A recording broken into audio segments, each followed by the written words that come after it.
Baiklah, bikin video baru lagi. Apa kalian tidak bosan? Oke, mari kita bergosip tentang temanku yang aneh-aneh. Tapi sebelum itu, aku ada catatan. Video ini tidak bermaksud untuk menghina siapapun. Aku membuat video ini sepenuhnya berdasarkan pengalaman yang aku rasakan. Dan sebagai bukti bahwa setiap orang di sekitar kita memiliki karakter yang berbeda. Seperti kata pepatah mengatakan, hidup bukanlah tentang mempermasalahkan sebuah perbedaan, melainkan saling melengkapi kekurangan. Tidak ada hubungannya dengan video ini. Jadi, perkenalkan si Ceria. Kalau kalian menonton video sebelumnya, yang ini, harusnya kalian kenal dengannya.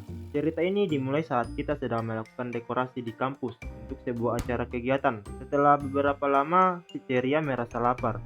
Katanya dia belum makan dari pagi. Di saat yang sama, aku juga merasa lapar. Kemudian, dia menyuruh aku untuk membeli makanan. Wan, beliin kita makanan dong. Aku temani.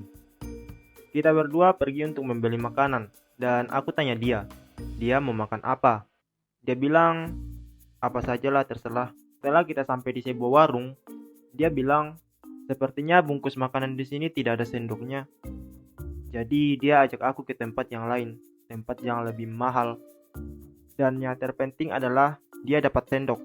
Di hari itu juga aku kehilangan uang yang harusnya aku pakai untuk seminggu, tapi habis demi sendok.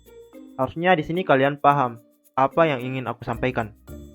Yap, benar. Si Ceria tidak bisa makan tanpa sendok.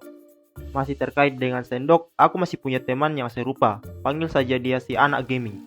Jangan tanya kenapa. Jadi saat itu aku sedang menginap di kosan si anak gaming ini. Kita habis nonton film waktu itu. Karena kebetulan kosan dia lebih dekat ke arah bioskop.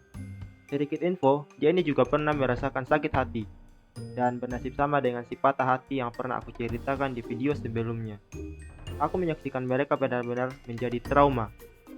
Ayolah kalian bikin aku malu. Fokus ke si anak gaming. Jadi karena aku menginap, keesokan paginya aku bangun untuk sarapan. Dan sedikit catatan bagi kalian, jangan pernah melewatkan sarapan, karena itu penting. Tapi sayangnya di kosan si anak gaming ini tidak ada sarapan, jadi aku harus keluar untuk membelinya. Setelah pulang, aku langsung membangunkan si anak gaming ini, yang masih tidur seperti anak beban pada umumnya. Seharusnya dia ini diberi nama si tukang tidur ya. Oke, setelah sekian menit, dia akhirnya bangun dan kita langsung duduk di lantai untuk sarapan. Kemudian dia segera membuka bungkusan yang aku bawa tadi. Tapi dia tiba-tiba berdiri dan dia mengamuk. Dia mencari sendok. Ya, nggak gini juga sih, tapi intinya dia tidak mau makan tanpa sendok. Aku sudah bilang ke dia, pakai tangan saja. Tapi dia malah bilang, bagiku ini terasa aneh karena aku sendiri bisa makan menggunakan apapun yang ada. Pakai tangan, garpu, tangan orang. Karena aku jadi penasaran, suatu hari aku pernah bertanya, kenapa mereka harus pakai sendok? Jawaban mereka seperti ini.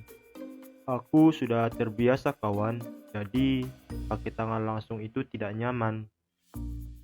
Tangan aku biasanya alergi, jadi harus pakai sendok. Khusus untuk si Ceria, sebenarnya aku tidak pernah menanyakan itu langsung, dikarenakan aku malu.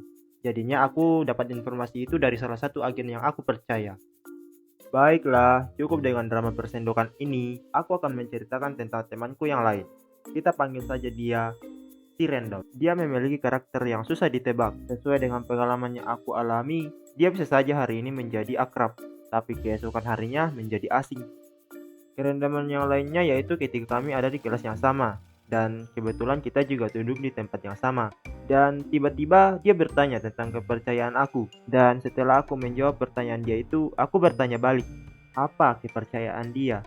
Tapi dia bilang, aku tidak suka pertanyaan itu.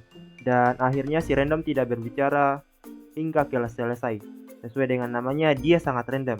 Tapi sepertinya lebih ke arah tidak jelas ya. Satu hal kenapa kita harus mengapresiasi si random. Dia memiliki pengetahuan umum yang sangat luas. Teman yang lain memanggil dia Wikipedia berjalan. Dan dia juga menghafal semua letak wilayah yang ada di peta dunia. Contohnya aku bertanya, di mana letak kutub selatan? Dan dia akan menjawab,